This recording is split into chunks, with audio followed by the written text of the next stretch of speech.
Alô a todos, a paz do Senhor Jesus, Deus abençoe aos queridos e amados irmãos nesta oportunidade que Deus tem nos dado.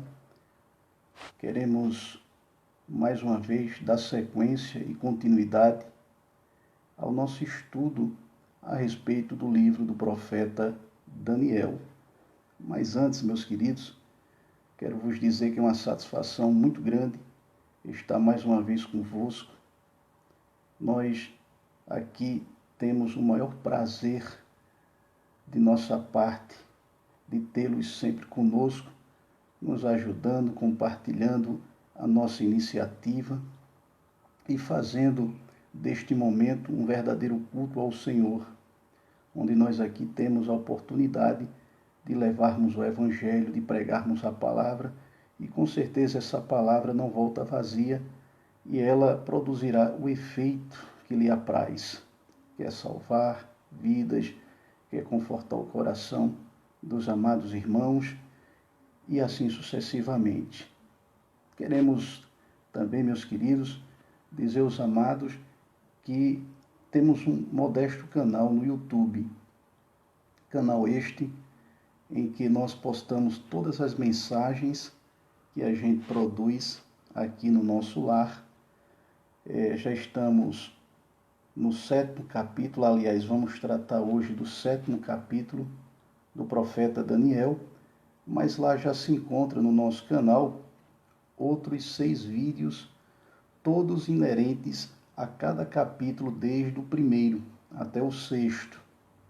Então, por gentileza, se vocês tiverem interesse de se inscrever no nosso canal, como eu disse, é um canal pequeno, modesto, mas com certeza lá você vai encontrar da parte de Deus uma palavra para o teu coração, tá certo? Se inscrevam, dê seu like, faça aí o seu comentário também no nosso vídeo e com certeza nos sentiremos imensamente, felizes com a participação de todos os irmãos. Meus queridos, queremos neste momento também dizer para os amados que vamos dividir esse estudo do capítulo 7 em 2 partes. Por que 2 partes? Porque queremos falar na primeira parte desde o domínio do Império Babilônico até o Império Romano e os 10 chifres, desse 4º animal, que é uma linguagem simbólica, que o próprio Daniel viu em sonhos, e cada um desses animais agora representa as nações que dominaram o mundo desde a Babilônia até o Império Romano. E eu quero tratar num segundo vídeo apenas do chifre pequeno, que justamente é aí o ponto auge de nossa mensagem, de nosso vídeo, onde vamos discorrer aí a respeito do governo do Anticristo. Amém, meus queridos? Então, nesse primeiro momento, a gente vai apenas nos debruçar no capítulo 7, obviamente, mas do versículo 1 até o versículo 23. Amém? Então, fazendo um breve panorama de onde até então nós tratamos, começamos no capítulo 1, falando a respeito da chegada do povo judeu no território babilônico. Isso por volta do ano 606, 605, e sempre há uma divergência quanto ao período exato do início do cativeiro babilônico. De fato, o próprio livro começa de Daniel mostrando essa chegada, e foram feitas 3 incursões no território judeu, e na primeira leva de judeus foi justamente quando Daniel ele foi levado para a Babilônia. Ele tinha ali por volta de seus 17 a 18 anos, era bastante jovem, e ele passou toda a sua juventude, toda a sua fase adulta, até a velhice, sob o domínio dentro do domínio do território de duas grandes potências mundiais. Então, toda a história e vivência de Daniel vai se dar justamente entre os reinados de Babilônia e dos Medo-Persas. Há que indique que o profeta Daniel, ele escreveu toda essa revelação que ele teve da parte de Deus já no auge, né, já no alto de sua maturidade. Mas não temos um dado fidedigno com relação a isso. Mas o que imaginamos é que, de fato, uma pessoa no alto de sua maturidade, ela tem total condições de discorrer todas as experiências vividas, sobretudo as experiências ali de sua relação com Deus, das experiências que ele teve com Deus. Então, o capítulo vai tratar dessa chegada de Daniel e de seus amigos, os quais são mencionados o nome deles, que é o Ananias, Misael e Azarias. E eles juntos, né, ao chegarem no território babilônio, passa por aquela experiência, né, da preparação para servir no palácio do rei. É quando Daniel se destaca dentre os outros, juntamente com seus amigos, né, e são escolhidos ali para fazer parte, para compor ali a vida palaciana, justamente porque se viu em Daniel uma maior capacidade em detrimento dos outros jovens. Daniel se destaca tanto que ele ali é colocado nas funções mais importantes daquele reinado.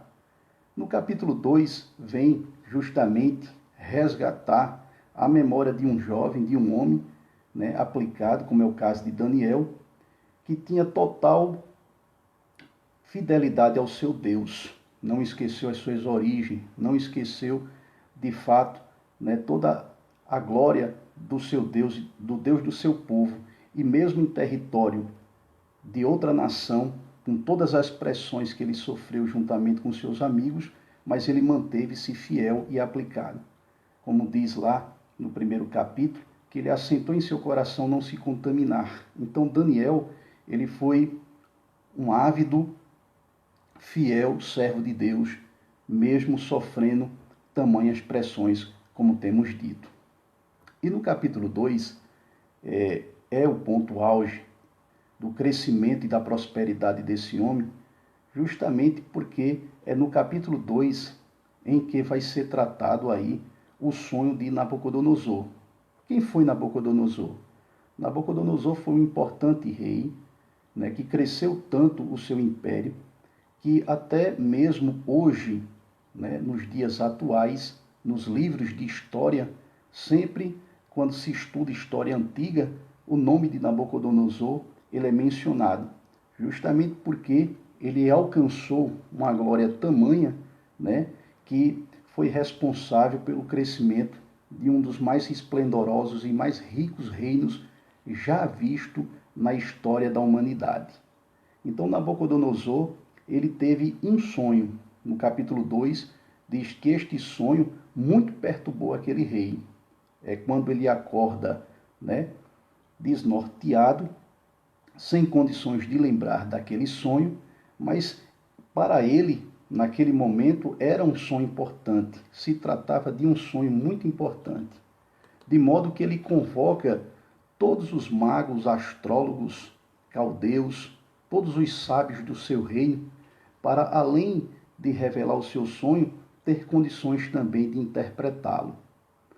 Quando os tais são convocados, Nabucodonosor, ele faz a ordenança para que todos os tais, né, possam satisfazê-lo, revelando o seu sonho, mas todos eles confessam que não são capazes de assim poder expor, exteriorizar, né, de levar o rei a saber o sonho que tinha tido, né, pois apesar de todo o conhecimento que eles tinham tido, de toda a experiência que eles tinham na qualidade de sábios, de magos, de astrólogos, mas eles não conseguiriam, né, trazer aquela realidade, né, do sonho tido por Nabucodonosor. É quando, né, o rei se enfurece, né, com tal recusa, e manda que seus servos, que seus soldados, sob o comando do capitão Arioque, se dirija, né, e execute, possa levar à morte todos os sábios existentes ali dentro do reinado de Babilônia. É quando Arioque se depara com Daniel, leva Daniel a conhecer da ordem do rei, inclusive ele era um dos que poderiam morrer naquele momento, e Daniel, ali cheio de fé, pede para Arioque, né, um tempo para que pudesse buscar o seu Deus e o seu Deus pudesse revelar o seu sonho, o sonho do rei Nabucodonosor. É quando Daniel se recolhe, mas antes, né, convida os seus amigos, os três de sempre, né, Ananias, Misael e Azarias, para junto com ele orar para buscar o segredo daquele sonho do rei. E numa oração belíssima que Daniel faz, de humilhação a Deus, de total resignação, de total fidelidade, de crença, de intimidade, Deus acaba por revelar aquele sonho do rei. E Daniel complementa a sua oração dando ações de graças a Deus, louvando a Deus e considerando Deus como responsável, né, pelo livramento que ele acabara de receber e pela revelação de seu sonho. É quando ele se reapresenta a Arioque e Arioque, né, o introduz na presença ou diante do rei. E o rei questiona se ele, o Daniel, seria capaz, né, de trazer à luz aquele sonho. E Daniel, ele não se coloca como tal, ele coloca a total responsabilidade daquela revelação para o seu Deus, como sendo Deus aquele que revela os segredos, como sendo Deus aquele que traz à luz todos os segredos, né, misteriosos, pois só ele tem essa condição de assim fazer, e não ele, como humano, na qualidade de humano, tinha essa capacidade. Essa capacidade, ela vinha de Deus. Então veja aí a total humildade daquele homem de Deus, né? E Deus, obviamente, utiliza-se de meios, de pessoas, melhor dizendo, que dão lugar a ele, né? Que o consideram como verdadeiro Deus, pois Deus não dá sua glória a ninguém. E assim foi feito. Daniel expõe ao rei aquele sonho. Primeiro ele faz a descrição exata daquele sonho, e nesse capítulo 2 é muito importante a gente se demorar um pouquinho, né, para tratá-lo, porque ele vai se correlacionar perfeitamente com o capítulo 7, que é o capítulo que é uma continuação desse sonho do rei, sendo que com outros símbolos, né, na forma de animais.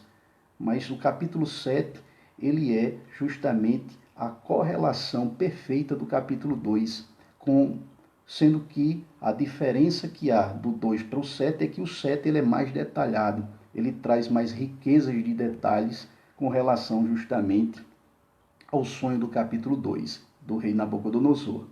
É quando ele traz a descrição da estátua, uma estátua grande, né? Pois a gente sabe que os sonhos eles sempre se revelam de forma simbólica. Apesar de ser uma estátua, não era no sentido literal, né, da estátua em si, mas aquela estátua ela tinha uma representação por trás.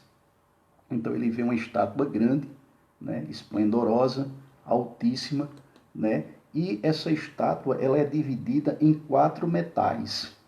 Ela é dividida na cabeça, sendo constituída de ouro maciço, né?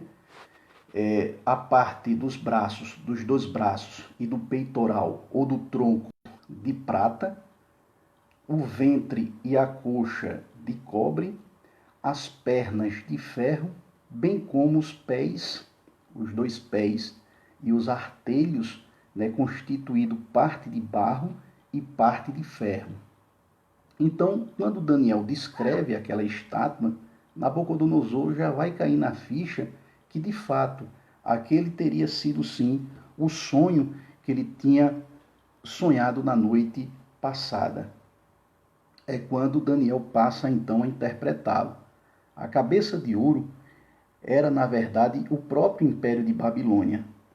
De ouro, porque justamente foi uma das nações que mais se enriqueceram e que a primeira começou toda essa história de dominação mundial. A parte dos braços de prata e também peitoral de prata é um novo reino que iria assumir a liderança mundial no lugar de Babilônia, que era justamente o Império Medo-Persa. O prata justamente é um material inferior ao ouro. Isso significava dizer que uma nação inferior, ela governaria uma nação muito mais requintada, muito mais brilhante, que era a nação de Babilônia, que seria ali substituída pelos Medo-Persas. Posteriormente, os próprios Medo-Persas, justamente os dois braços ali simbolizavam a unificação de duas nações, né? O braço dos Medos e o braço dos Persas, juntamente com o peitoral ali de prata. Mais abaixo da estátua, ele observa a constituição de outro metal, que era o cobre, que perfazia ali o ventre e a coxa.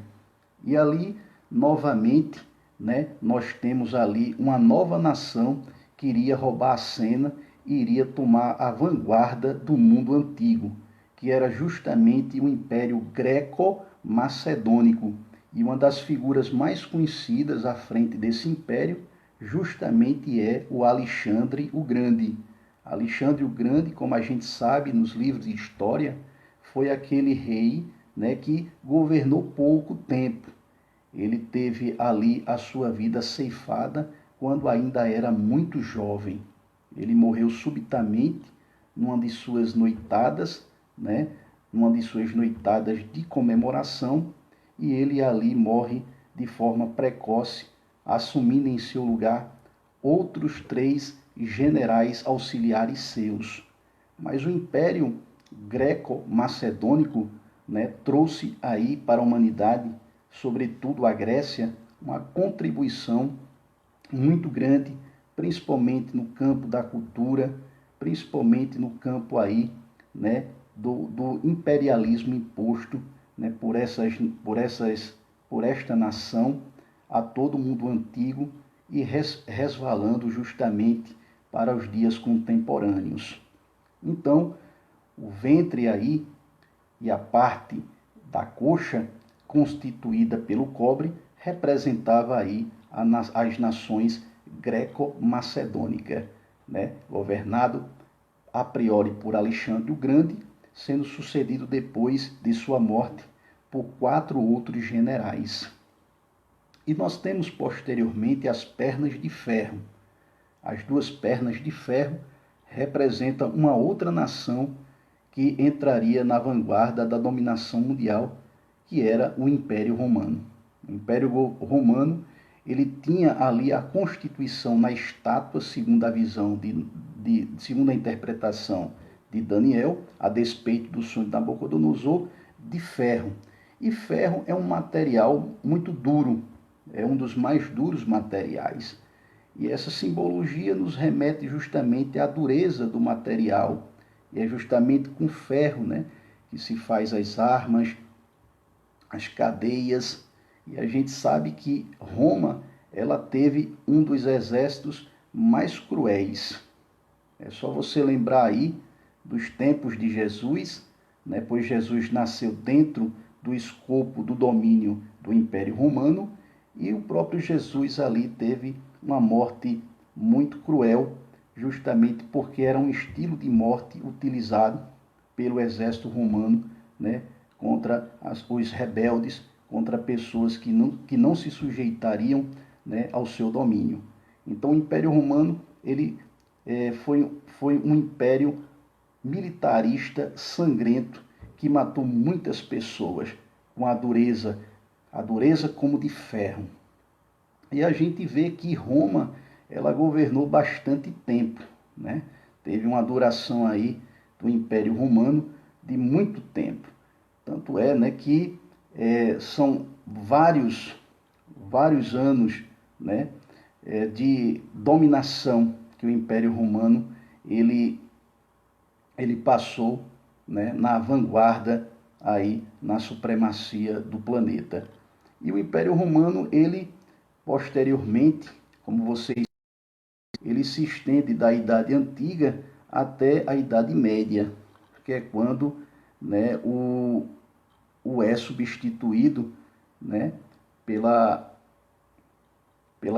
ele é derrubado, melhor dizendo, pelos bárbaros, né, e ele é ali dividido, já que do Império Romano emergiu outros três fragmentos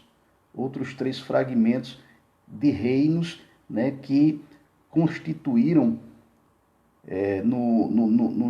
nos dias de hoje, né, toda a Europa. E eu queria tratar disso posteriormente, mas aqui é só para dar uma pincelada. Mas dizer resumidamente que o sonho de Nabucodonosor justamente são 4 primeiros reinos, né, do mundo antigo que governariam. E a partir justamente desses 3 grandes reinos se sucederia, né, todo o domínio atual contemporâneo. Tá certo? E a gente sabe, né, que todo rei vaidoso, ele não quer ser trocado, substituído. Foi o caso de Nabucodonosor. Aí é quando a gente entra no capítulo 3. Nabucodonosor, ele teve esse sonho, sabia que era um sonho verdadeiro, que era um sonho realmente revelado por Deus, e ele queria, né, na qualidade de rei, tentar mudar o destino de sua nação, de seu império. É quando ele resolve construir, né, vamos assim dizer, uma imagem totalmente de ouro. É o caso do capítulo 3. Ele faz uma imagem de aproximadamente 27 metros de altura, com 2,5 de largura. E ergue essa imagem na planície de Dura, em Babilônia, na província de Babilônia. E convoca todos os sátrapas, todos os presidentes, governadores, prefeitos, magistrados e todos os pequenos súditos, que quando ouvisse o toque dos instrumentos musicais, né, eles se dobrassem diante dessa imagem. É quando começa aquela história, né, vivida por Sadraque, Mesaque e Abdenego, que foram os nomes, né, pagãos que receberam Ananias, Misael e Azarias. E todo aquele enredo, né, culmina justamente, né, por aqueles 3 jovens não se debruçar, não se inclinar diante daquela imagem, são jogados ali na fornalha de fogo ardente, que por sinal foi aquecida 7 vezes mais quente, né, e aqueles homens ali não se dobraram diante da imagem, preferiram, né, como Daniel, servir lealmente esse Deus, e Deus, o próprio Deus, né, esteve ali na forma de anjo, passeando entre eles, e eles ali foram totalmente, né, passados ilesos. Nem mesmo os seus corpos se danificaram, nem mesmo um fio da cabeça um fio da cabeça deles, do cabelo deles, né, foram danificados pelo fogo de Nabucodonosor. Então, o que é que a gente vê? Um rei que duramente, né, teve ali de forma perplexa, de forma surpreendente, né, a manifestação do poder de Deus através da vida destes jovens, e ali passa a reconhecer realmente a soberania desse Deus e que não tinha jeito, o seu reino um dia passaria. Então, meus queridos, no capítulo 4, a gente já entra aqui na parte de outro sonho que Nabucodonosor ele teve. Porque Nabucodonosor foi um rei teimoso. Apesar de ter tido um sonho revelado de forma surpreendente por Deus, de ter assistido ali, né, ainda rebelde, né, diante da sua insistência, o livramento de 3 servos de Deus que não se dobraram diante de seu orgulho, de sua vaidade, em face de uma imagem de ouro que tinha erigido para que todos adorassem, tinha reconhecido a priori o poder divinal desse Deus maravilhoso, mas continuou ainda recluso em sua desobediência. É quando no capítulo 4 ele tem mais um sonho. o sonho da árvore, em que essa árvore representaria ele mesmo. Ele mesmo. Essa árvore ela chegava em proporções grandiosas ao ponto de atingir os céus. E isso significa, né, todo o expansionismo do Império Babilônico. Mas chega uma hora, né, que ele escuta no sonho, quero lembrá-los, que ele também não lembra deste sonho, né, e chama novamente, e Daniel é novamente chamado para revelar e interpretar esse sonho. E na descrição que Daniel fez, ele viu ali justamente essa árvore que subia até os céus, que representava ali a expansão do território babilônico. Todo o poder que Babilônia alcançou, chegando aqui de forma interpretativa a chegar a atingir posições, né, grandiosas. Então, essa árvore ela é anunciada que vai ser cortada, mas que os seus troncos eles fossem ali mantidos na terra, né? As suas raízes elas continuassem fixadas na terra. Isso significava dizer, né, pela descrição e interpretação de Daniel, né, que o reino seria cortado, que um rei seria cortado do seu trono, né, por um pouco de tempo, seria tirado, né, do seu trono por um pouco de tempo, né, mas que ali não seria ainda o fim daquele rei ou daquele reino. E justamente aquela árvore se tratava do próprio Nabucodonosor, que chegou muito alto, né? Se colocou em posições de muito destaque, mas ele seria tirado durante 7 anos do seu trono para viver como animal e se comportar como animal. E a gente sabe, né, que Nabucodonosor ele passou ali por um período, né, de falta de entendimento humano, se comportando como um verdadeiro animal, comendo inclusive ervas como animal. Na descrição aqui, né, mostra um Nabucodonosor com aspecto de bicho mesmo, né? Diz que o orvalho cai do céu sobre seu corpo e nasce ali asas como águia, né? As suas unhas crescem como aves de rapina. E ele passa 7 anos nessa situação aí deplorável. Quem diria, né? Um rei, no alto de seu poder, passar tanto tempo afastado, né, do domínio e do controle do seu reino, né, justamente como prova e sinal de que com Deus ninguém brinca, com Deus ninguém zomba, com Deus ninguém mexe, né, e ele precisava ter a lição, né, a justa lição, né, para reconhecer o poder de Deus, né, e se colocar como um servo, né, pois o governo que Deus tinha dado, o governo que ele estava a hora a exercer, tinha sido dado e entregue por Deus, né, e ele tinha que reconhecer isto, e ele, de forma resiliente, né, de forma relutante, né, passou todo o tempo do mundo tentando resistir a essa verdade absoluta. Então, o que é que acontece? Ele retorna para o trono de origem, né, e dessa vez com o coração mais amolecido, pois é colocado nele justamente um coração de homem, para que ele possa justamente, né, com o coração quebrantado, reconhecer aí que Deus é poderoso e que só Deus é Deus e mais ninguém. No capítulo 5, nós vemos aí o final do Império Babilônico. A gente tem como título, né, do capítulo 5, o banquete, né, e a mão misteriosa na parede. Esse capítulo, né, e eu estou fazendo só um panorama resumido, porque na verdade hoje nós vamos tratar do capítulo 7. Mas no 5, né, é o banquete do rei Belsazar. O rei Belsazar, né, ele foi um rei rebelde também. Belsazar era filho de Nabucodonosor.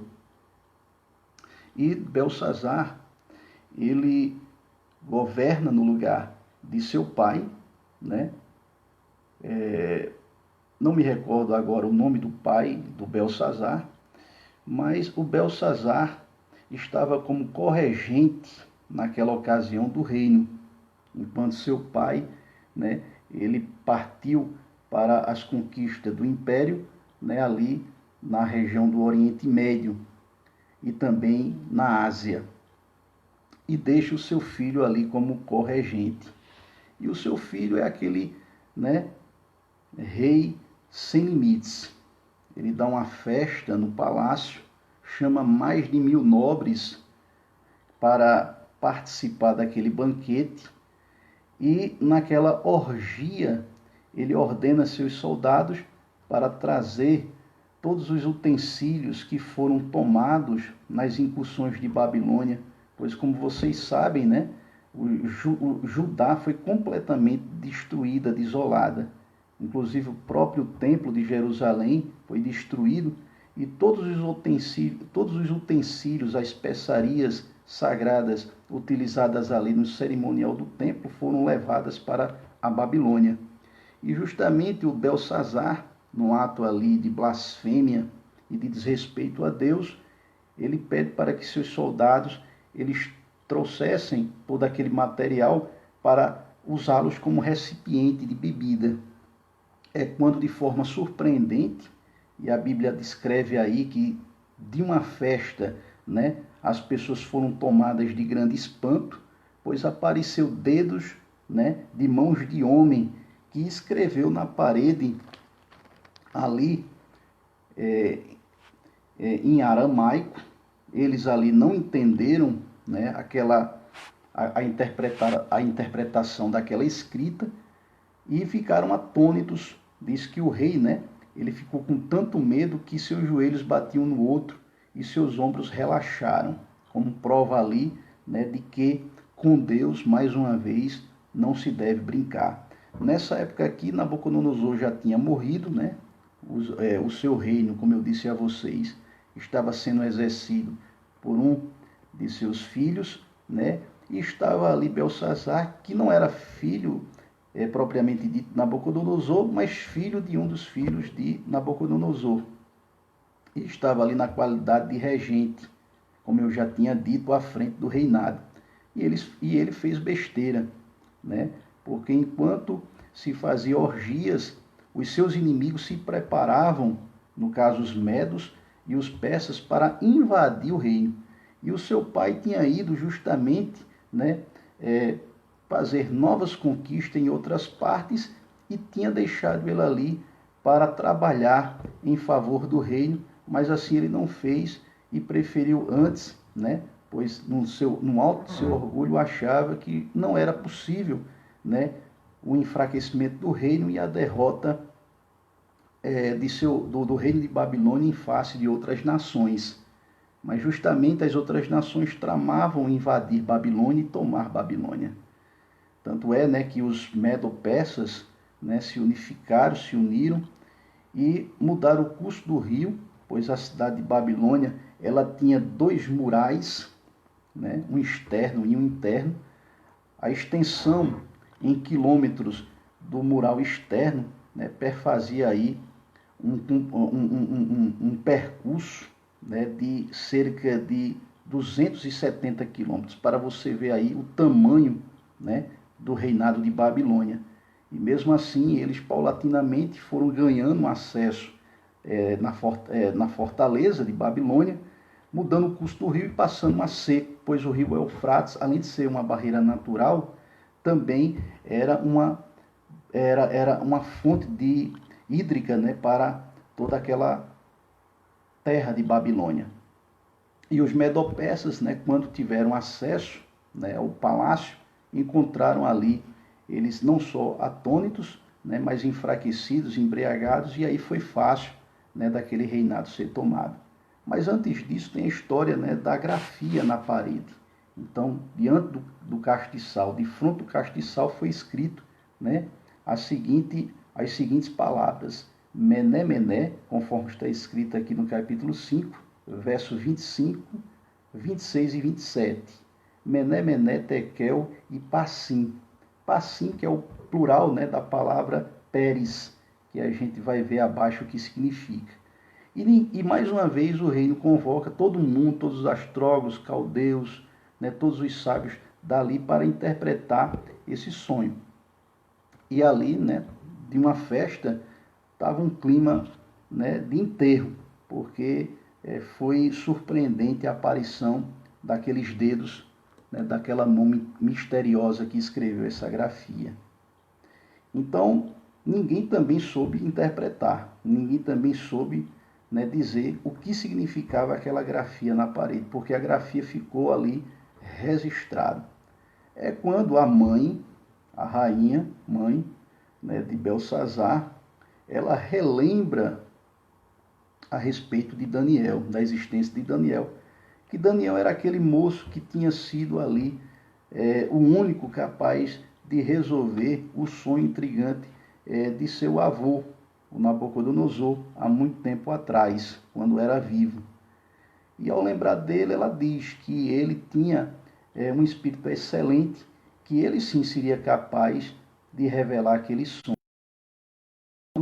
né? O Belsazar manda-o chamar e ao se apresentar, o rei oferece para Daniel uma premiação caso ele fosse capaz, né, de revelar o seu sonho. Ou seja, de um cordão de ouro que colocaria no seu pescoço. Seria a terceira pessoa depois de seu pai e depois dele próprio. Daniel seria a terceira pessoa do reinado. E o que é que acontece? Daniel diz, não precisa, pode ficar, né, com toda essa premiação, com todas essas benesses, né, mas eu vou revelar o segredo da escrita que está na parede. Então vamos, né, à interpretação.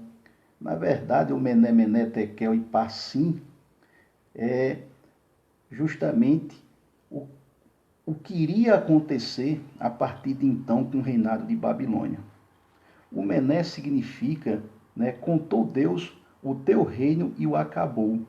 Então, quando ele repete Mené, Mené em aramaico, significa, né, ressaltar, quando diz em verdade vos digo, ou contou, ou Mené, Mené, ou contou, quer dizer, dando ênfase, né, de fato o que iria acontecer, dando um realce maior, o que de fato ia acontecer de forma incontestável a partir de então com o reino de Babilônia, que é quando Deus diz, né, que o reino de Babilônia será contado, ou seja, terá um prazo de validade, terá um tempo de duração, né? Não seria mais possível a continuidade naqueles termos, apesar de toda a glória que Deus manifestou naquele reinado por meio de seus servos, né, dar continuidade, e que Deus tinha colocado um ponto final naquele reinado ali, apesar de se sentirem muito superiores em relação aos demais, mas todo o reino é dado por Deus, né, e por Deus é tirado o domínio dos reinos, dos governos desse mundo. E o tekel significa pesar, conforme está escrito aqui no capítulo 5, verso 27, pesado foste na balança e foste achado em falta.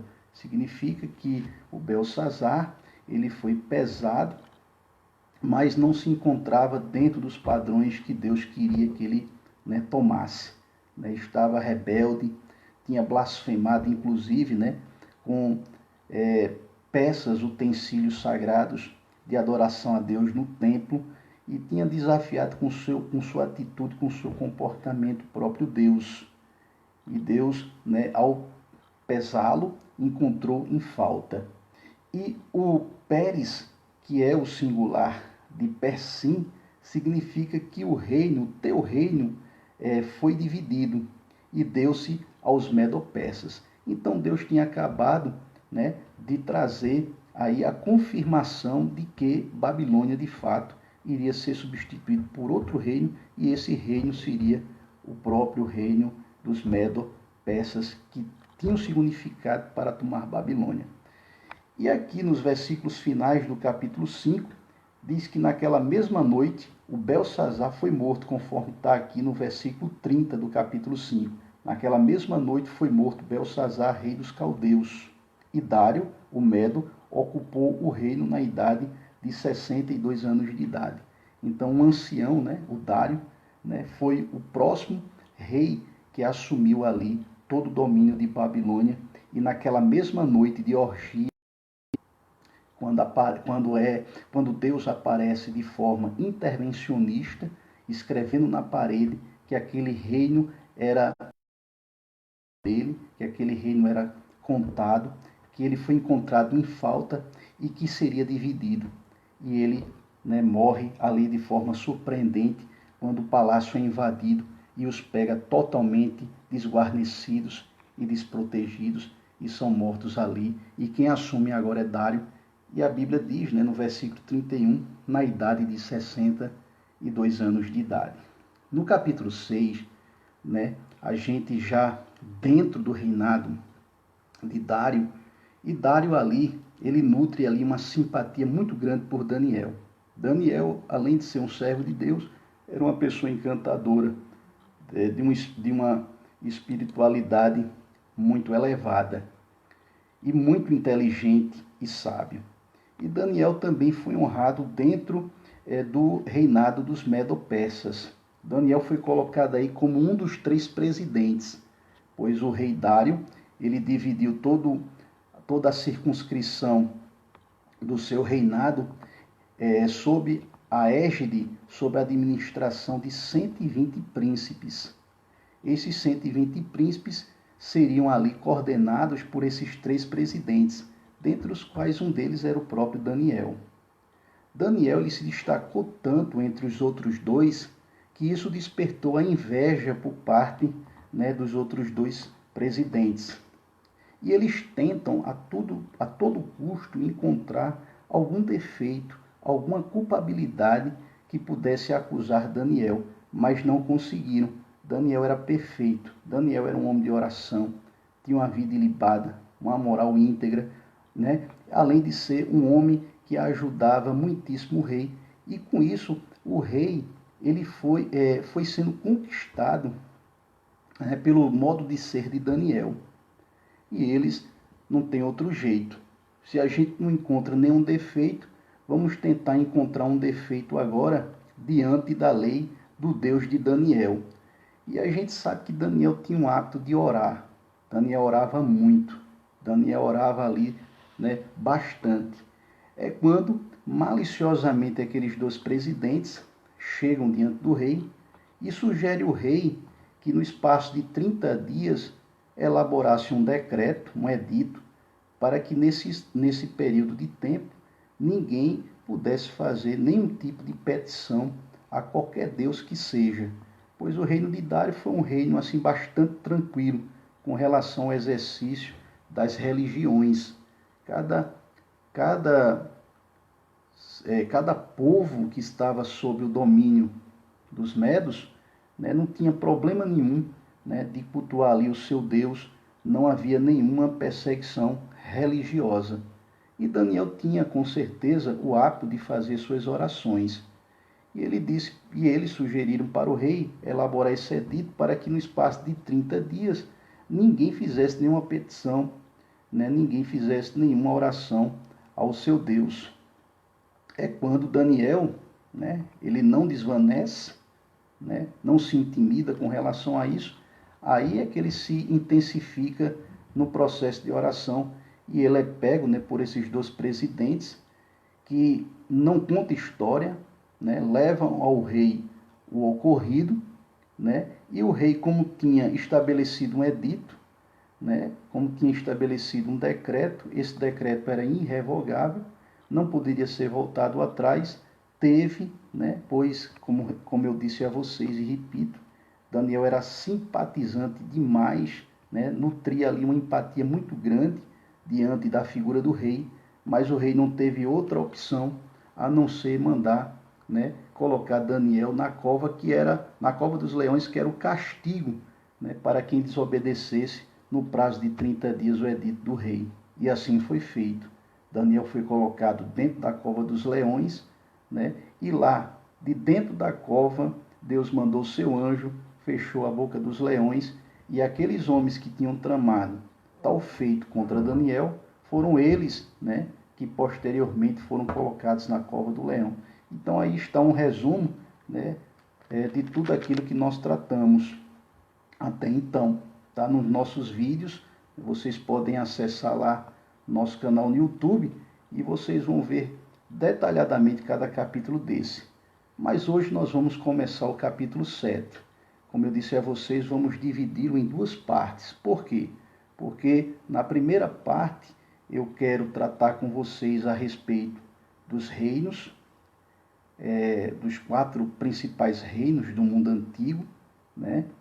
E quero depois tratar do chifre pequeno, né? Que foi erigido, oriundo aí dos das 3 pontas, ou dos 3 chifres, né?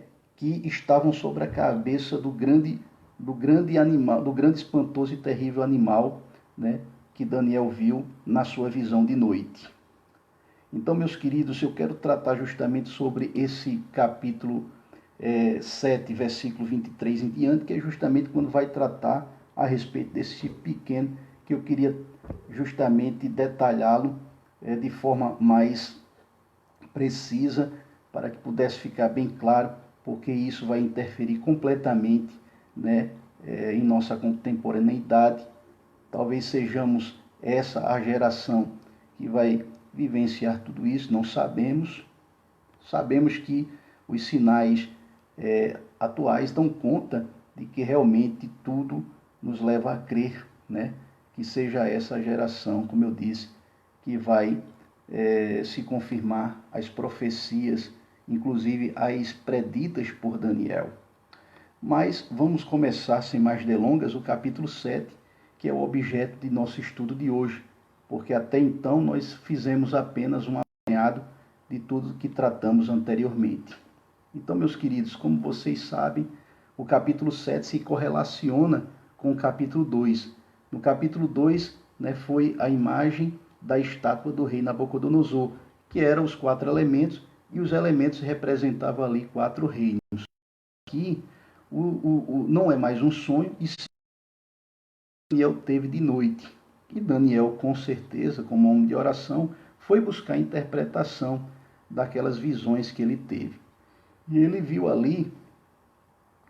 ali a imagem de 4 animais.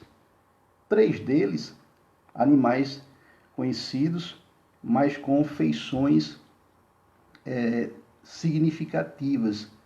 E nada mais era essas visões que Daniel teve se tratar, né, de uma forma simbólica de representar os mesmos reinos, né, da estátua de Nabucodonosor, ou seja, Babilônia, Medo-Persas, Império Greco-Macedônico e o Império Romano.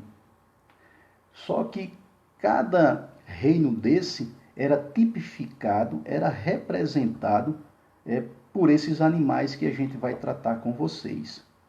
Para a gente não ficar muito historicista, a gente também vai agora se ater um pouquinho nos versículos bíblicos, para justamente aqui a gente fazer a ligação, o link entre o que é histórico com aquilo que é bíblico. Porque Daniel se preocupou muito em sua escrita de demonstrar justamente fatos históricos que corroboram bastante, né, com justamente de forma detalhada as visões que teve, as visões dadas por Deus a ele. A gente, no primeiro versículo, já situa aqui o reino pelo qual Daniel tinha tido essas visões, pois Daniel ele não está de forma sequenciada em ordem cronológica. A gente viu que no capítulo 5 já era o final de Babilônia, mas no capítulo 7 Daniel teve essas visões dentro do Império Babilônico, ainda dentro do governo babilônico, sob, né, o comando aí de Belsazar, aquele mesmo Belsazar da escrita na parede e que foi morto duramente na mesma noite, né, da interpretação daquela escrita na parede, como vocês sabem ali está registrado no capítulo 5 do profeta Daniel. E aqui no versículo 1 diz que no primeiro ano de Belsazar, ou seja, no primeiro ano do governo de Belsazar, rei da Babilônia, teve Daniel na sua cama um sonho e visões da sua cabeça, e escreveu logo o sonho e relatou a suma, ou seja, o resumo das coisas. No versículo 2 diz que Daniel disse, eu estava olhando, e ele começa a dizer, né, a narrar como tinha sido a circunstância da revelação desse sonho. E diz assim, falou Daniel e disse, eu estava olhando na minha visão de noite, e eis que os 4 ventos do céu combatiam no mar grande. Então, para vocês verem aqui o tamanho da riqueza de detalhes, né, das visões que Daniel tinha tido.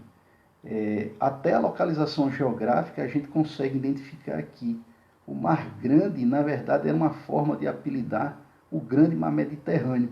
E justamente as terras que margeavam ali esse mar Mediterrâneo, que foi ali justamente um dos oceanos mais desbravados e utilizados pelas nações imperialistas para governar outras terras, outras civilizações, né, que partiu ali os ventos, os 4 ventos. E os ventos aqui são simbolicamente,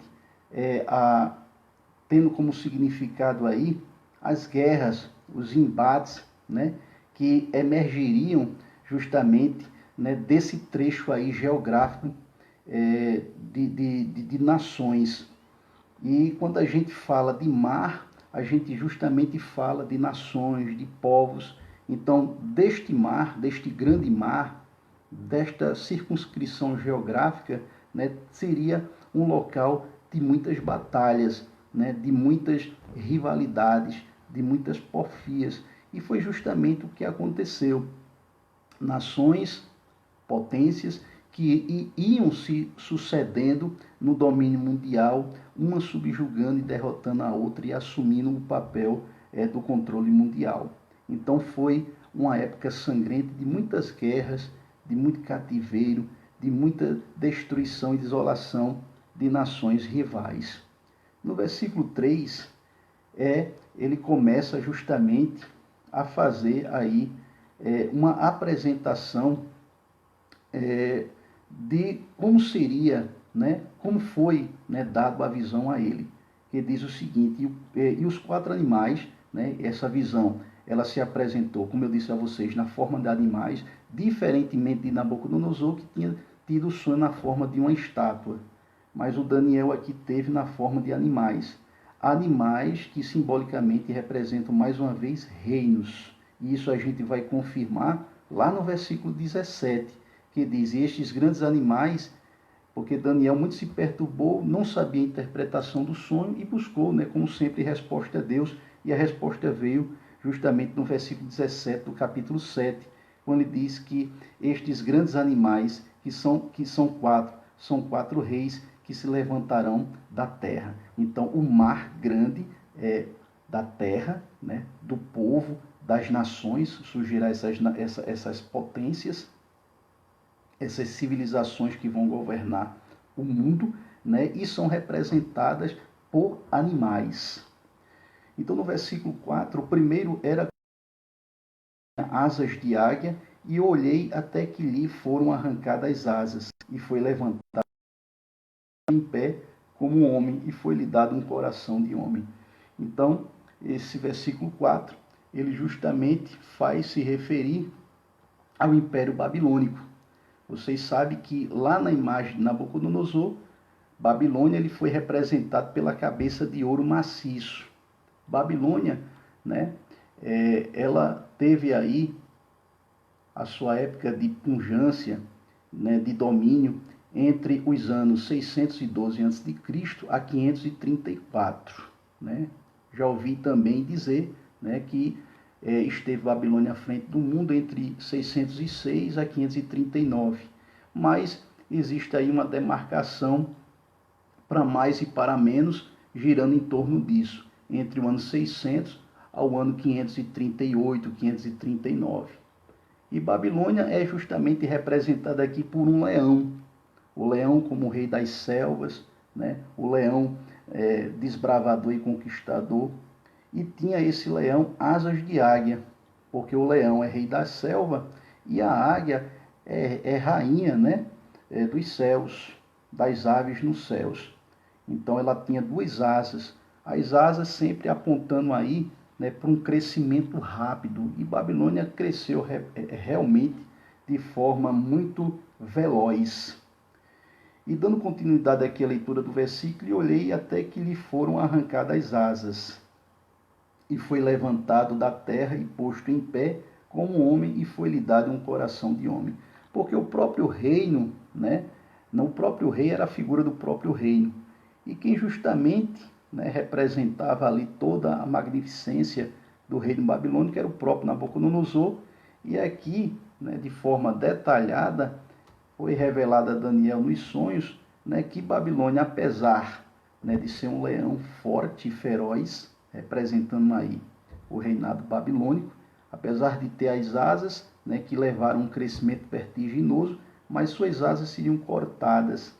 E justamente isso aí se deu, né, por ocasião ali, né, quando Nabucodonosor ele foi ali tirado do seu trono e passou 7 tempos ou 7 anos distante, né, do seu reinado, do controle do seu reinado, e posto em pé, e foi-lhe dado um coração de homem, quer dizer, um coração duro, um coração, né, pedrificado, e agora, depois dessa derrubada, esse reino, representado aí por um leão, estava agora, né, de posse de um coração humano, um coração de carne.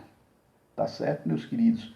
Dando continuidade aqui no versículo 5, continuei olhando, e eis aqui o segundo animal, semelhante a um urso, o qual se levantou de um lado, ferido, né, tendo na boca 3 costelas entre os seus dentes, e foi-lhe dito assim: levanta-te, devora muita carne. Então, depois de Babilônia, né, ali por volta do ano 538, que é justamente quando acontece, né, aquela tomada dos medos, né, quem estava governando era Belsazar, e Belsazar é morto e o reinado de Babilônia tomado. Ok? Então, esse urso aqui representa os medo-persas. Quando ele fala que este urso se levantou mais de um lado do que de outro, é justamente fazendo referência, né, a um dos reinos, né, que é o reino Medo, o reino da Média, né, porque essas duas nações, medos e persas, se juntaram, né, para invadir e dominar a Babilônia. Então, quem se levantou primeiro, né, nessa perspectiva foi justamente a Média. E a Pérsia justamente entra, a Pérsia, melhor dizendo, entra justamente depois, né, para juntos ali fazer frente e ali dividir todo o domínio mundial. E a aparência desse animal era de um urso, né? Era de um urso que lá na estátua de Babilônia eram os braços de prata e peitoral de prata, ok? E diz que na sua boca tinha 3 costelas. Então, durante ali o reinado, né, o domínio dos medo-persas, eles conquistaram 3 outras civilizações. Primeiro, como vocês já sabem, né, o próprio Império de Babilônia, né, e depois ali o Egito, né, que foi uma nação, uma civilização que os judeus tentaram, né, fazer aliança para evitar o domínio da Babilônia, e também a Lídia. Então essas 3 nações aí representam as 3 costelas na boca do urso, ok? No versículo de número 6 diz: depois disso eu continuei olhando, e eis aqui outro semelhante. Deixa eu dizer para vocês, Babilônia de 612 a 538 a.C., para a gente, né, traçar aí, né, demarcadamente o período histórico. Já o Império Medo-Persa governou de 538 ao ano 331 d.C., ok? Aí no versículo 6 é colocado ali na visão de Daniel outra figura de um animal. Depois disso eu continuei olhando, e eis aqui outro animal, né, semelhante a um leopardo, e tinha 4 asas de ave nas suas costas. Tinha também esse animal com 4 cabeças, e foi-lhe dado domínio. Então aqui é o ventre de cobre e a coxa de cobre da estátua de Nabucodonosor, que desta vez no sonho de Daniel foi representado aqui pelo leopardo. Como vocês sabem, o leopardo é um dos animais mais velozes da selva. E além de tanta velocidade, né, que esse animal possui, né, naturalmente, no sonho e na visão de Daniel, ele viu também 4 asas. Como vocês sabem, né, o grande idealizador militarista, um grande estrategista, foi Alexandre o Grande, que teve à frente justamente do Império Grego Macedônico. As quatro cabeças justamente representavam ali, né, todo o Império Greco-Macedônico de Alexandre o Grande, que conquistou de forma rápida, célere, grande parte do mundo antigo conhecido. Né? Por isso aí as quatro asas, né, para dar aí, né, uma interpretação de alta velocidade na conquista dessas nações.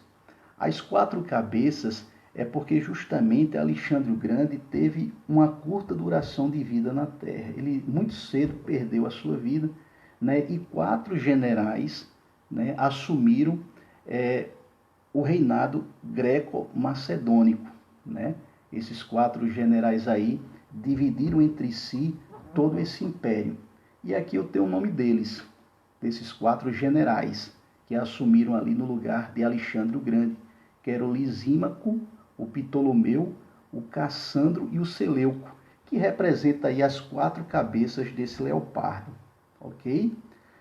O que enfraqueceu o império, porque quando a gente sabe que o império dividido, se foi dito pelo próprio Jesus, que o império dividido ele não subsiste. Então, enquanto estava unificado, né, era uma nação grande, mas quando eles se dividiram em quatro reinos, né, entre quatro generais, o reino foi enfraquecido, né, e representa aí justamente o material de cobre e aqui no Senhor Daniel o leopardo. Então esse reinado também desse reinado greco-macedônico também ele chegaria a ser finalizado. No versículo 7 diz o seguinte: depois disso eu continuava olhando nas visões de noite e eis aqui o quarto animal. O quarto animal era diferente de todos os outros, porque como vocês podem perceber, no primeiro era um leão com asas de águia, o segundo era um urso com 3 costelas na sua boca, o terceiro era um leopardo com 4 cabeças e asas nas suas costas, mas esse aqui, Daniel, ele não conseguiu identificar que animal era. Ele apenas disse, né, que na visão de noite ele viu um quarto animal que ele considerou como terrível e espantoso. Como vocês podem ver aqui no versículo 7. Terrível e espantoso, e muito forte, o qual tinha dentes grandes de ferro. Olha aqui o ferro, o mesmo ferro lá, né, da coxa, das pernas, melhor dizendo, da imagem de Nabucodonosor. Então, por que o ferro? De novo, o ferro como material duro, como material resistente, um material, né, que muitas vezes é usado para a fabricação de armas, para construção de prisões, né? E esse material aí representava, né, na imagem de Nabucodonosor, Roma, o Império Romano, e aqui, né, na visão de Daniel, o monstro terrível e espantoso, que ele não sabia descrever qual era. Ele sabia que tinha dentes de ferro, que devorava e fazia em pedaços e pisava aos pés o que sobejava. Era diferente de todos os animais que apareceram antes dele e tinha 10 pontas. Ou seja, esse animal espantoso e terrível, ele tinha 10 chifres, né, na sua cabeça. E chifre sempre como sinal, como símbolo, né, de governos, de reinos, né? Porque de Roma a gente sabe, né, que emergiu 10 outros reinos, né, que posteriormente, né, constituíram aí as grandes nações europeias, ok? Então, o quarto animal espantoso, com 10 chifres na sua cabeça, conforme capítulo 7, verso 7, representava ali o Império Romano. E o Império Romano, né, ele esteve ali à frente do domínio mundial, inclusive foi no período romano que Jesus nasceu, e foi um império muito duro, né? O Império Romano ali, justamente como eu disse a vocês, na visão de Nabucodonosor representava as pernas e na visão de Daniel agora representava, né, aquele monstro terrível e espantoso. No final dividiu, no final do Império Romano, ali por volta do século XV, né, já entrando na Idade Média, o Império Romano ele foi fragmentado. Até ali, até o ano 168 ao ano 476 era um império unificado. Mas depois disso, né, com as invasões dos bárbaros, já entrando na Idade Média, século XV, né, aquela nação ali ela foi completamente dividida em 10 reinos, que justamente são os 10 chifres que estavam sobre a cabeça daquele animal terrível e espantoso. E essas 10 tribos, né, são constituídas pelos bárbaros, o reino anglo-saxões, 2, os álamos, 3, os burgúndios, 4, os lombardos, 5, os francos, 6, os suevos, 7, os visigodos, 8, os vândalos, 9, os ostrogodos, 9, né? E os érulos, 10. Ou seja, no total eram 10 reis, né? Que ali foram fragmentados, que pertenciam ao reino do Império Romano, né? Que pertencia ao Império Romano, o antigo Império Unificado Romano, que foi um império, né? Com um período bastante expansivo, né? Durou aí do ano 168 a.C.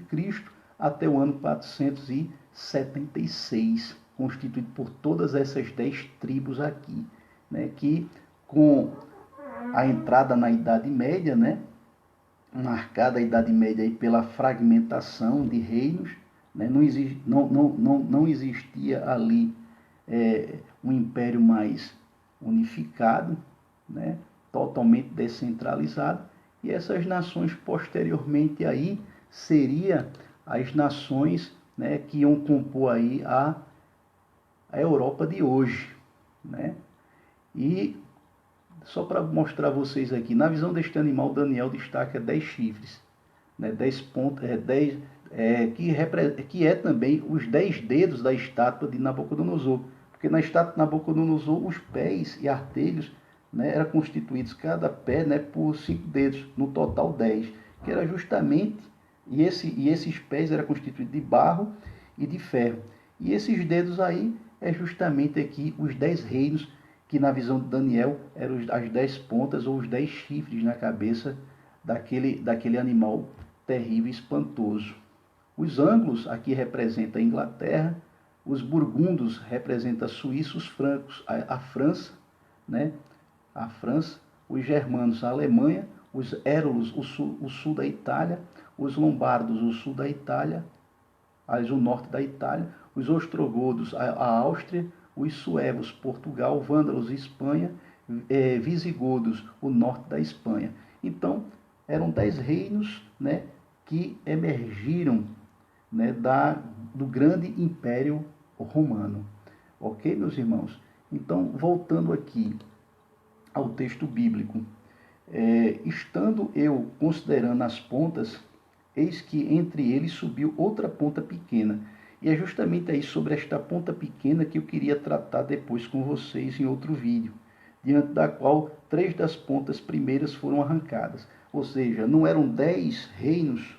Então, desses 10 reinos, né, 3 deles foi arrancado, para justamente dar lugar a esse chifre pequeno. Tá certo? Então, para esse chifre pequeno, ele se erguer, ser levantado, né, outros 3 reinos foram arrancados dentre os 10 chifres, dentre as 10 pontas, né, da cabeça desse animal. Então, é uma visão assim bastante confusa, mas a gente consegue entender direitinho que o animal que Daniel viu, esse terrível, que ele não conseguiu identificar com nenhum outro, né, espantoso e terrível, tinha 10 chifres. Os 10 chifres, né, representam ali 10 reinos. Quando o Império Romano cai, ali já entrando na Idade Média, esse Império Romano ele se fragmenta em 10 reinos, né?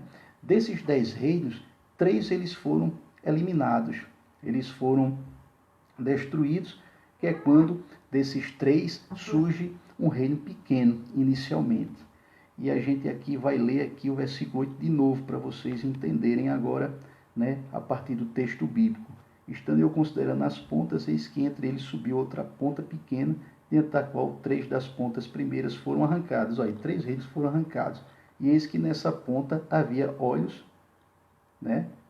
Havia olhos como olhos de homem e uma boca que falava grandiosamente.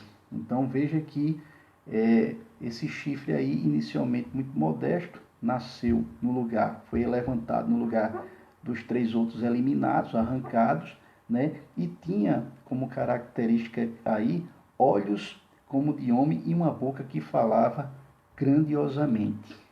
Versículo 9: Eu continuei olhando, até que foram postos uns tronos, e um ancião de dias se assentou, e a sua veste era branca como a neve, e o cabelo de sua cabeça como a limpa lã, e o seu trono chamas de fogo, e as suas rodas fogo ardente. Um rio de fogo manava e saía diante dele, milhares de milhares o serviam, e milhares de milhões estavam diante dele, e assentou-se o juízo, e abriram-se os livros. Aí aqui o versículo 10, ele já passa a ver aí o trono de Deus, né? O trono do Altíssimo, onde todas essas nações aqui, que a gente acabou de descrever, serão julgadas, né? Serão duramente julgadas por esse trono aqui.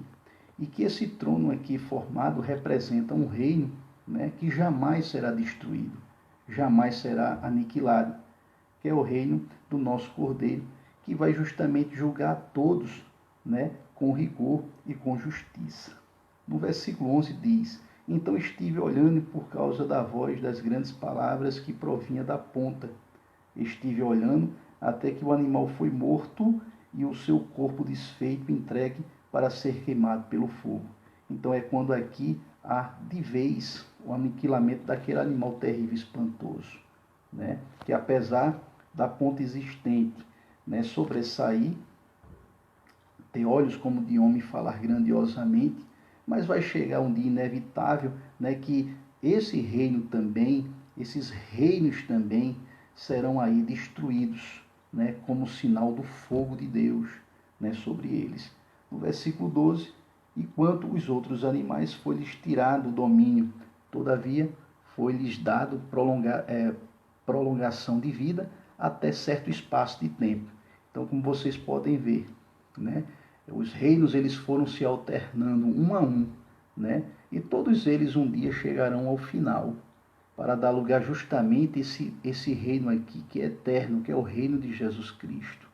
Eu estava olhando aqui no versículo 13, nas minhas visões de noite, e eis que vinha nas nuvens do céu um como filho do homem. Olha aí, Daniel, 500 anos antes, né, ou mais, do nascimento de Jesus Cristo, já contemplou aí, né, o grande rei desse reino aqui eterno, né?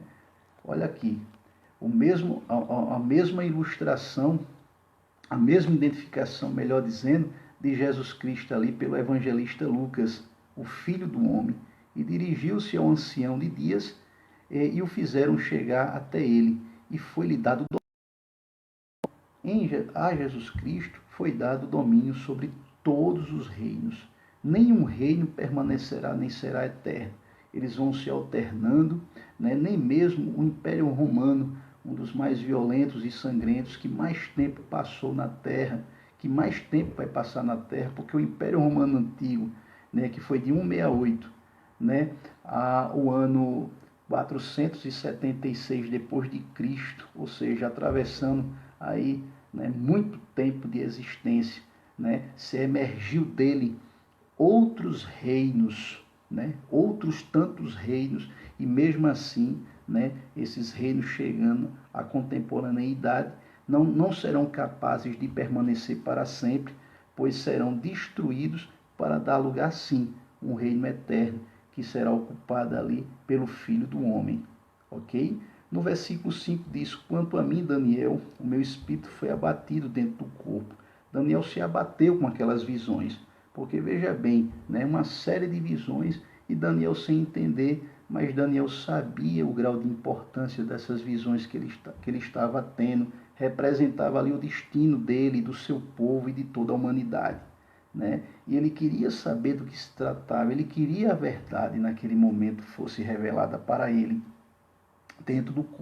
e repetindo aqui o versículo 15, né? Quanto a mim, Daniel, o meu espírito foi abatido dentro do meu corpo e as visões da minha cabeça me espantavam. No versículo 16, cheguei-me a um dos que estavam perto e pedi-lhe a verdade acerca de tudo isso. E ele me disse e fez-me saber a interpretação das coisas. Então, nosso Deus, né, como sempre maravilhoso, não nos deixa sem respostas. Deus não nos deixa, né, ficar sem resposta diante de nossos questionamentos. No versículo 17 diz assim, estes grandes animais, então começa Daniel a ter a interpretação, né, do que significava aqueles animais, que a gente já, né, mencionou para vocês do que se tratava cada um. Mas nesse versículo aqui em particular corrobora justamente com o início do capítulo, quando ele começa a ver a descrição de todos esses animais, né? E que para Daniel seria revelado o significado a partir de então, né? Que esses animais se tratava de 4 reinos que se levantaram na terra. Mas os santos do Altíssimo receberam o reino e possuirão um reino para todo sempre. Então veja aí, né? Reinos que serão desfeitos, né? Que durante toda a história do mundo antigo, já desde os povos babilônicos, sob o império ali do rei neobabilônico caldeu Nabucodonosor, até os nossos dias, passará um dia para dar lugar a esse reino aqui, o reino dos santos, do Deus Altíssimo, que receberão e possuirão um reino para todo sempre. Esse reino, sim, será de eternidade em eternidade. No versículo 19, então, tive desejo de conhecer a verdade a respeito do quarto animal, que era diferente de todos. Então, Daniel, ele quis ali justamente se aprofundar no significado do quarto animal, porque era um animal muito estranho. Ele não conseguiu identificar as feições, né, daquele animal ali, mas sabia que era muito feio, muito monstruoso, muito espantoso e muito terrível. E ele vai a fundo ali, justamente pedir a Deus a revelação daquela imagem, daquele quarto animal, que era diferente de todos os outros, conforme diz aqui no versículo 19, é muito terrível, cujos dentes eram de ferro e as suas unhas de metal, que devorava, fazia em pedaços e pisava os pés o que sobrava. Então veja aí 3 aspectos, né, do comportamento desse animal. Tinha ali, né, como característica física dentes de ferro, unhas de metal, quer dizer, metais pesados, né, metais aí utilizados para a guerra, né, para confeccionar, né, materiais bélicos. Então será uma nação aí que vai devorar pedaços e pisar, né, todos que, né, se derramavam à sua frente. E também, versículo 20, e também das 10 pontas que tinha na cabeça, que a gente já disse para os irmãos se tratar de 10 reinos, né, que emergiriam do Império Romano, né, que iam compor ali toda a Europa atual, né, de hoje, que tinha na cabeça e que tinha 10 pontas que tinha na cabeça e da outra que subia de diante da qual caíram três reinos que foram arrancados, né, como a gente já adiantou, daquela ponta. Digo que tinha olhos e uma boca que falava grandiosamente e cuja aparência era mais firme do que todas as suas companheiras. Eu olhava e eis que essa ponta fazia guerra com os santos e os vencia. Então esta ponta pequena, né, que nasceu no lugar das outras 3 pontas que foram arrancadas, né, tinha aí, né, uma oratória aí grandiosa, né, porque a ponta pequena, o chifre pequeno representava também um reino, e esse reino ele tinha uma influência tão grande, tão marcante, né, que a usou para perseguir os santos. Quem são os santos? Os santos são o povo de Deus. O povo de Deus que foi duramente perseguido aí, principalmente no primeiro ano, né, da igreja na terra. Né? Teve aí, muitas vezes, né, seus corpos triturados, dilacerados, por causa do furor deste reino aqui. Reino este, né, político, na época ali do Império Romano, e também religioso, né, pois houve ali uma junção entre a religião com a política, que é justamente a representação aqui desse chifre pequeno, né? Que, como eu disse, foi usado aí para perseguir os santos. No versículo 22 do capítulo 7, até que veio o ancião de dias e foi dado juízo aos santos do Altíssimo, e chegou o tempo em que os santos possuíram o reino. Então, de tanto sofrer, né, a gente tem aí vários episódios, né, como os valdenses, por exemplo, que foram mortos. Os valdenses eram pessoas, né, que tinham um hábito cristão, eram reservados ali em determinado ponto, né, e ali de forma massacrante, né, foram tirados, extirpados ali de forma violenta. E temos aí inúmeros casos, né, de perseguição religiosa, né, dentro da própria Inquisição, da própria Igreja Católica, onde muitos perderam as suas vidas, tiveram suas vidas ceifadas, justamente por discordar. Temos aí uma frente, né, de oposição ao domínio católico, que se deu principalmente ali por ocasião da Reforma Protestante, né, em que muitos homens, a exemplo de Lutero, duramente perseguidos, não tiveram as suas vidas ceifadas, né, por um detalhe da vida em que não foi permitido isso. Mas a gente sabe, né, que houve muitas perseguições e haverá também muitas perseguições até em nossos dias, a nações, né, a países que não admitem lives como essa, por exemplo, em que a gente se debruça aí e fala abertamente a respeito, né, da palavra de Deus, do nosso ponto de vista de fé, né, sem ser censurado, pois não há a menor possibilidade de assim proceder. Por quê? Porque existe realmente, porque infelizmente a imprensa atual ela não divulga muito isso, mas tem países aí que continua havendo mortes contra cristãos, contra os santos, conforme Daniel descreve aqui, os santos do Altíssimo. Tá certo, meus queridos? Aqui no versículo 23 é quando a gente vai dar uma pausa neste estudo. A gente vai continuar depois falando justamente sobre essa parte final do Império Romano, né? Sobre essas 10 pontas ou esses 10 chifres e esse chifre pequeno, né, que nasce no lugar de 3 chifres que foram arrancados. A gente quer destrinchar, detalhar mais esta parte, né, e falar muito mais detalhadamente a respeito aí do chifre pequeno que tem olhos de homem e boca que fala grandiosamente. Mas antes de terminar, a gente vai ler para você o versículo 23. E disse assim o quarto animal. E disse assim: o quarto animal será o quarto reino na terra, o qual será diferente de todos os reinos, e devorará toda a terra, e a pisará aos pés, e fará em pedaços. E realmente o Império Romano, né, ele fez tudo isso mesmo. Matou muita gente, né, subjugou muita gente, né, fez aí uma expansão territorialista que praticamente, né, alcançou toda a extensão do globo terreno, né? E no versículo 24, vale a pena complementar aqui com esse 23, diz assim: e quanto às 10 pontas daquele mesmo reino, então esse animal, repito, né, de novo, tem 4 chifres, 4 pontas, 10 pontas, né?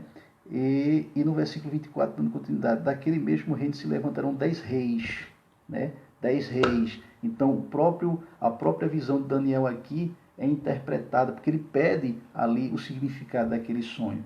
Então, aqueles 10 chifres são 10 reis, e depois dele se levantará outro, o qual será diferente dos primeiros, e abaterá a 3 reis. Então, é um reino que se levantará, né, depois que 3 outros reinos pertencentes aos 10 chifres, as 10 pontas, serão arrancados para dar lugar aí esse reino. E esse reino aí, né, do chifre pequeno, será tão terrível, né, tão terrível, que terá ali como característica perseguição aos santos do Deus Altíssimo, conforme diz aqui em versículos anteriores, vai ter olhos como de homem e vai falar grandiosamente. Mas sobre esse chifre pequeno a gente vai falar para vocês num segundo momento, né? A gente vai dar uma pausa no estudo do capítulo 7 e retomá-lo depois. Mas, como resumo, o que é que a gente pode extrair, né, desse estudo aqui? Primeiro que a gente deve procurar conhecer a palavra. O livro de Daniel é um dos livros mais instigantes, porque ele faz relação com o livro de Apocalipse e ali tem um significado, né, de toda a história, desde a época de Babilônia Antiga até os dias atuais. E justamente por esta correlação com o Apocalipse, que muitas profecias ainda está para acontecer, que nós, na qualidade de cristãos, devemos nos ater. Não devemos perder o foco de jeito nenhum, né? Buscar a palavra, buscar aí o conhecimento da palavra, pois nós sabemos, né, que a palavra é o nosso alimento e que nos esclarece tudo o que há de acontecer nos últimos tempos. Estamos vivendo dias maus, dias difíceis, conforme Paulo colocou lá na segunda carta de Timóteo, dias difíceis e trabalhosos. E a gente está vendo muita coisa diferente acontecendo. Esse ano mesmo de 2020, a gente tinha tudo para ter um ano aí normal, como os outros anteriores, e ele é marcado aí, né, por um vírus, né, por uma pandemia, e dentro desse contexto aí, nós temos aí perspectivas de recessões, de quebra da economia de várias nações. O que era, né, potência está aí extremamente abalado por causa justamente dessa ameaça de recessão, em virtude, em razão aí desta pandemia mundial. Então, meus queridos, a gente vê aí claramente a confirmação da Bíblia. E sabe por que nós temos que ter esse cuidado, essa preocupação? Para a gente não se surpreender com isso, não. A gente tomar, né, tudo isso que está acontecendo no cenário mundial como a confirmação das profecias bíblicas.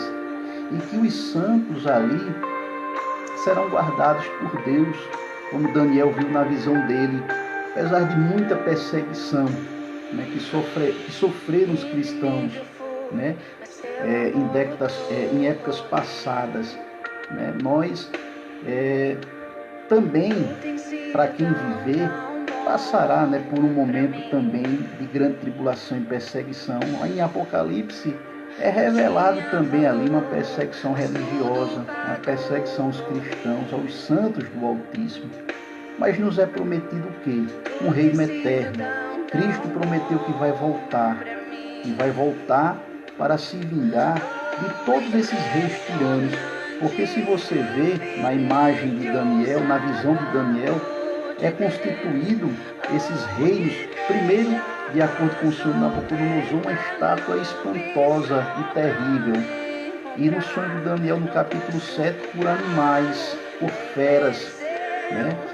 Feras, né, muitas vezes representa ali uma ameaça para a liberdade do ser humano, e todos os governos existentes, né, assim fez contra as pessoas, ou seja, para poder estar no alto de uma posição privilegiada, né, subjugaram muitas pessoas, escravizaram muitas pessoas, mataram muita gente, né, para que pudessem estar à frente do governo no plano mundial.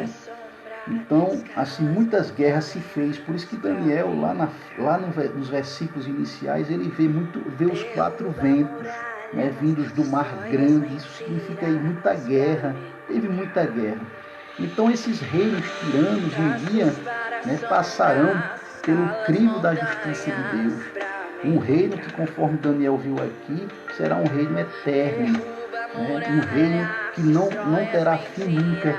E quem será, né, os súditos desse reino? Serão esses santos aí que sofreram todas essas perseguições. É por isso que devemos valorizar a nossa salvação, que foi garantida por Jesus. E a gente só consegue valorizar isso quando a gente busca na palavra, né, esse conhecimento. É importante termos esse conhecimento.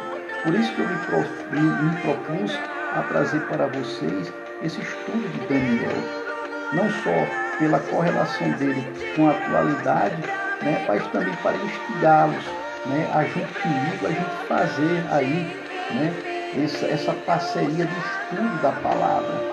Nós estamos aí carentes de conteúdos como esse nas redes sociais e eu faço questão, né, de reservar parte do meu tempo para a gente levar esta palavra, levar o significado, o entendimento desta palavra, embora, né, eu não me considero aí um expert, mas a gente é aqui um provocador, né, de todo esse processo de aprendizagem e de esforço para entender a palavra de Deus. Então precisamos ter esse conhecimento aí, a importância de entendê-los, de ter conhecimento e de entender a palavra de Deus. Não podemos ficar despreocupados diante de tudo que está acontecendo, pois seremos comparados, né, às virgens loucas, imprudentes. A gente tem que ser como as prudentes, estarmos sempre preparados, pois a qualquer momento poderemos ser surpreendidos, como muita gente foi surpreendido esse ano com esse problema de saúde pública, né, que fez frente aí e vem ameaçando a vida das pessoas. Então, para finalizar, meus queridos, a gente deixa a seguinte reflexão. Jesus prometeu que um dia vai voltar, a bem da verdade. Isso aí é uma verdade incontestável. E antes de sua volta, né, infelizmente, terá um tempo aí difícil, que a Bíblia chama esse tempo de grande tribulação. A grande tribulação, né, que vai aí durar 7 anos, onde 3 anos e meio será de uma falsa paz, da apresentação, do levantamento aí de um reino global, mundial, tendo aí à frente aquilo que no livro de Apocalipse se chamou de besta, né, que é o anticristo, que será um governo global, que vai aí controlar de forma precisa a vida das pessoas, onde as pessoas não poderão negociar, vender, comprar, se não tiver a marca da besta. E a gente já vê aí, né, tudo girando em torno disso, tudo se preparando para se viver esse tempo aí.